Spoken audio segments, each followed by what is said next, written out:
This is another video from Stand-Up Comedy, your host and MC. A video archive from 40-plus years of live stage comedy from the famous and not so famous. Here's your host and MC, Scott Edwards. Hi, and welcome to another great video from the Laughs Unlimited archive. This one stars one of our favorite regulars and one of the first comics I ever saw on stage. He ended up being one of the early comics starting working for the club in 1980, Dave Coulier. You'll know him from Full House, Fuller House, and also he's done the voices on many of your favorite cartoons. Anyway, this set was from a show where he and Bob Saget did one of my anniversary specials. It was so much fun, and it's great to present him here. Here's a great comedy set by Dave Coulier. Ladies and gentlemen, our next entertainer, one of the top headliners in the country. As I mentioned previously, he too stars in ABC's Full House on Friday nights. He too is a regular on the Johnny Carson Show. He too works for Hanna-Barbera Cartoons, as I mentioned before, and does voices for the Muppet Show and everything else that I already previously mentioned. He's a very talented young man. We're happy to have him back. He did start as an opening act in 1980 right here at Laughs Unlimited, originally from Detroit. Let's have a nice big round of applause. A very special friend, Dave Coulier, right here. David Coulier.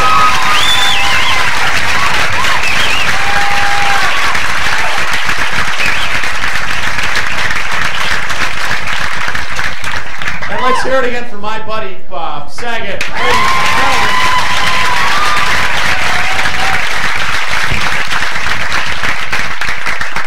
Me and Bob have been friends for a long time, many years, almost 10 years. About, 10 years. We've almost been buddy. Hey, big fucking deal. Does it sound okay? Can you hear me all right? No? Well, then we need to turn the microphone up back there because they can't hear me. Here we go. Test teeth. 1, 2. Hello. Better? See, there's nobody even back there. There's no, well, let's see. Someone ordered chicken. That was a mint julep? All right. Yeah. What? There's a show going on. Oh, geez, we forgot. How's that? Better, huh? Better? Okay, there we go. So, Bobby's on. I have an Uncle Bob. Believe it or not, I do have an Uncle Bob. Do you ever have a relative in your family who says things and you talk to him for a while and you realize at some point during the course of their life, a blunt object crossed their skull? My Uncle Bob is like this. He'll say things like, you know, Dave, you can always tell how successful a guy is by how many keys he has. And I said, well, of course you're going to say that, Uncle Bob, because you're a janitor. I don't know where they get names for certain occupations like janitor. I don't know where they came up with that. Some are pretty easy to figure out. Mailman is pretty simple to figure out. Typist is self-explanatory. I was thinking about the job title usher, and I think I figured it out. It's because when you go up to them, you go, hey, can you show us to our seats? They're like, sure.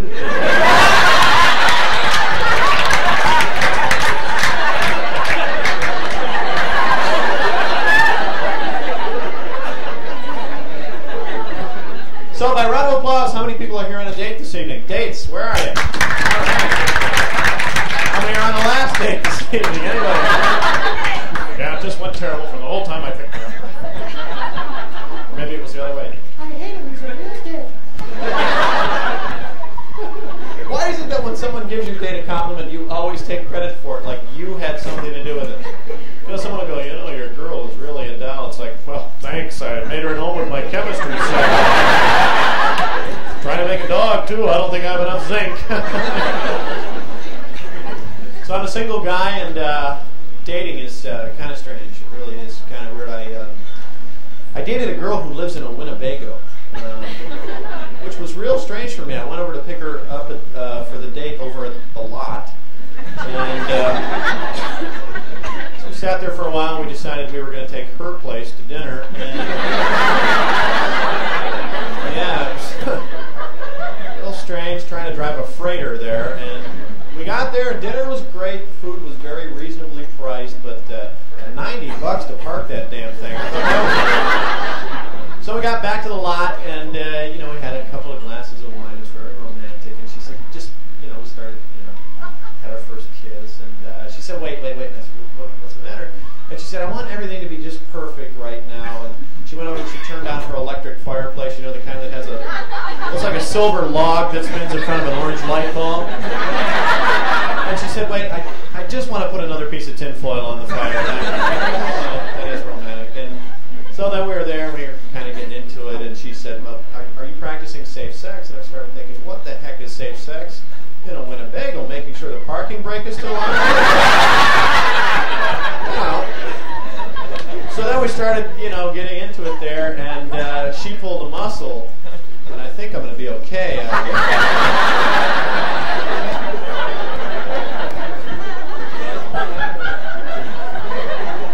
Being a single guy, of course, there are certain things that I do not like about being single. One of them is shopping for food. I do not enjoy shopping for food because guys, I don't know, see, food always seems to go stale on me.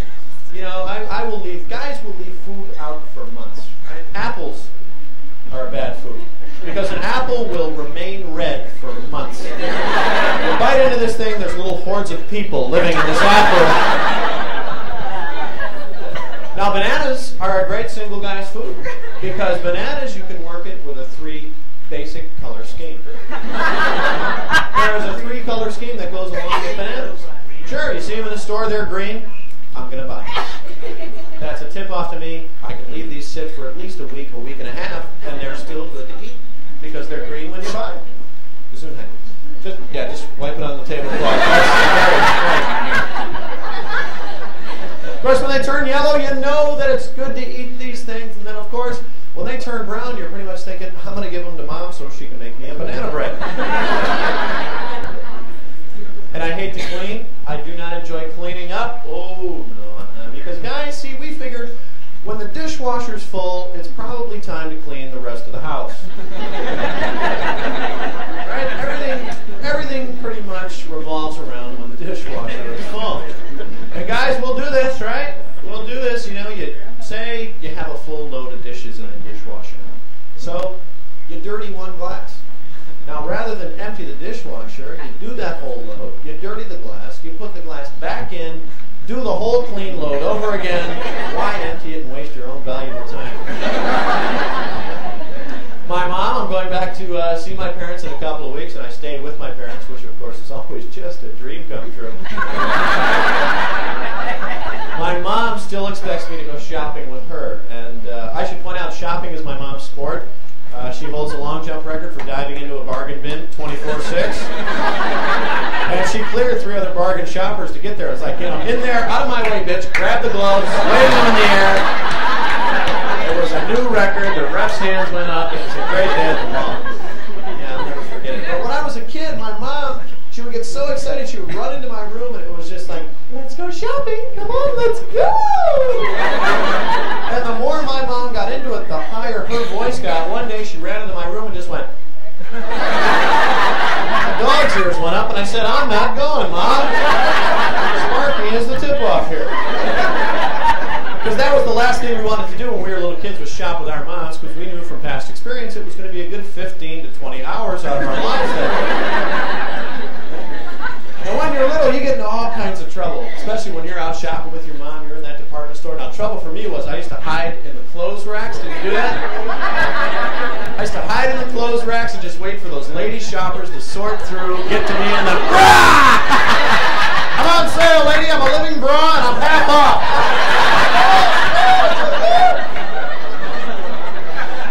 And moms have that certain sense, right? They always know where their kids are and if they're in trouble or not, right? And I think those barrettes were some kind of radar on the back of their head. And your mom you'd be over there, and you'd get in trouble doing something, your mom would catch you, and she would give you that mean mom face to scare you. You know that face? They all used it was just that.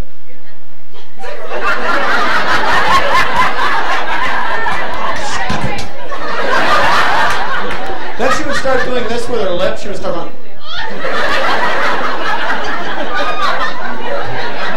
You're just going, Mom, do you have something caught on your lip? What are you doing?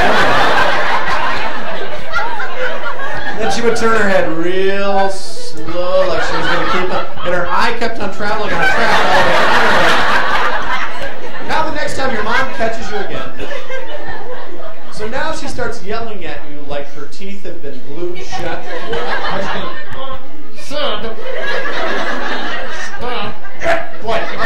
And you had to watch it when that neck went over because the poison dart was going to fly out of there. Your dad's belt was going to fly loose. You didn't know what was going to fly out of this neck area. Now, the third time your mom catches you in public like that, she will not say anything out loud because she doesn't want the other mothers in the store to know that she has absolutely no control over you whatsoever. Now she gets in this starting gate position, and my mom was 5 feet tall, right? So I could never see her. All she'd hear is a... I'd see her coming down the aisleway, and on her face it looked like a little mom train coming at me. And moms always do. They stop real close to your face and then holler at you. It's just like, you better do stop it right now.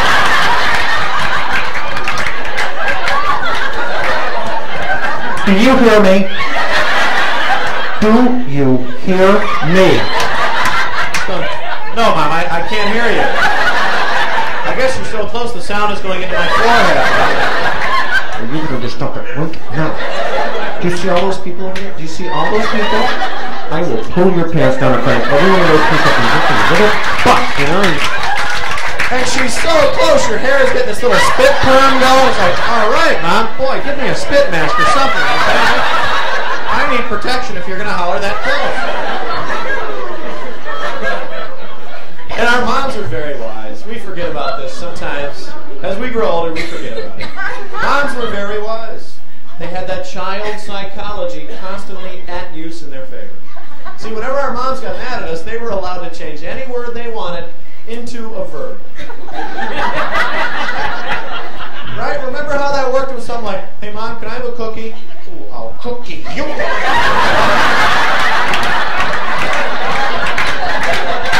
Come on over here, cookie me, Mom. I want to check that out. Should I grease up a pie sheet right now?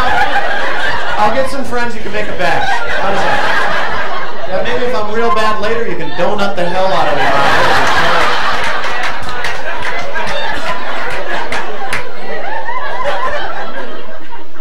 But those childhood years are very much like growing years. You learn a lot of things. You had to when you were a kid. It was a matter of survival. You had to know. When was the right time to goof around? You had to know this. I knew, man, if I was going to goof around, I would do it during the daytime while it was just me and my mom at home because I could outrun them. I couldn't outrun my dad, man. My dad would start chasing me, pulling his belt. It was like he was starting his hips.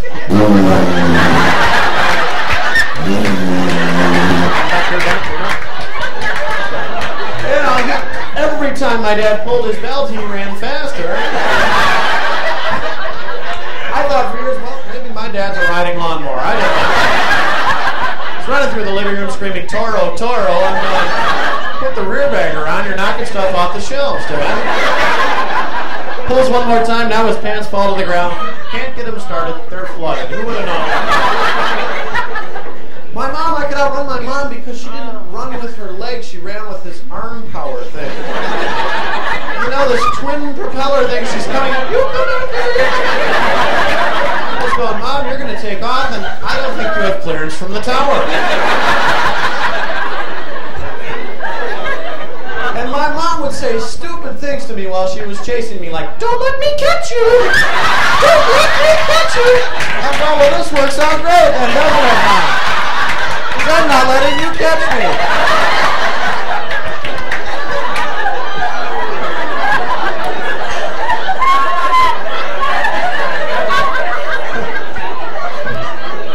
And of course, she would stop and get all flustered. Just wait till your father gets home.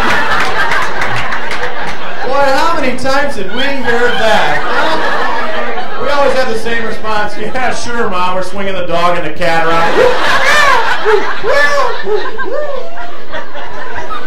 Because we forgot that, yes, our father was coming home at some point. That never entered our minds, and when he did, man, your mom was right there, right in his face on that front porch. My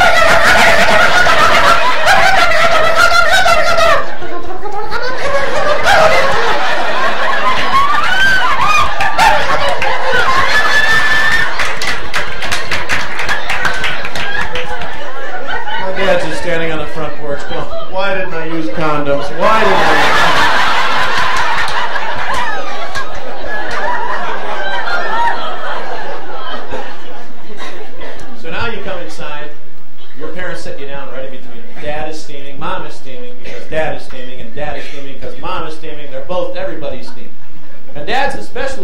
because Dad hasn't eaten yet. This does come into play. Sure, because while Dad was sitting in that rush hour traffic on the way home, his stomach was singing that happy little song. Well, we're off work and now we're gonna eat. Have some potatoes, have some meat.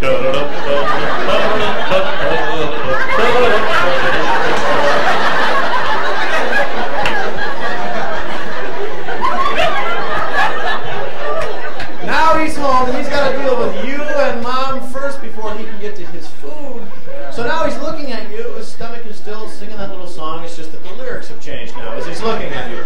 Well, you're off work and now you're gonna eat your potatoes and have meat. You'll slap his butt right into his head. Maybe you'll even kill him dead. Right?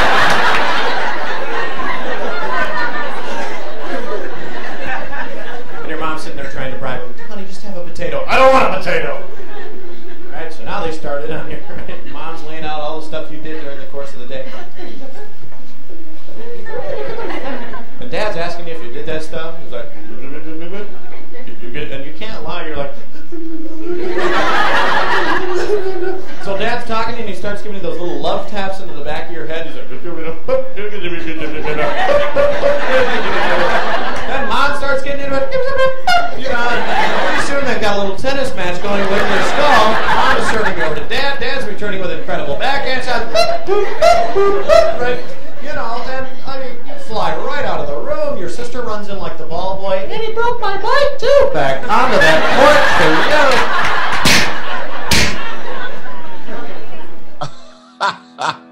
Hey, that was Dave Coulier. And just so great to be able to present some early footage of him at the club. Once again, that was some old club footage, but some great material by a very funny guy and a good friend of the club. He helped us get started back in 1980. And of course, this show was from the anniversary where he and Bob Saget both worked for me on one show. Very, very special. Hey, that was this video. There's more coming up. Thanks for watching the Laughs Unlimited video archive. See you soon. Bye.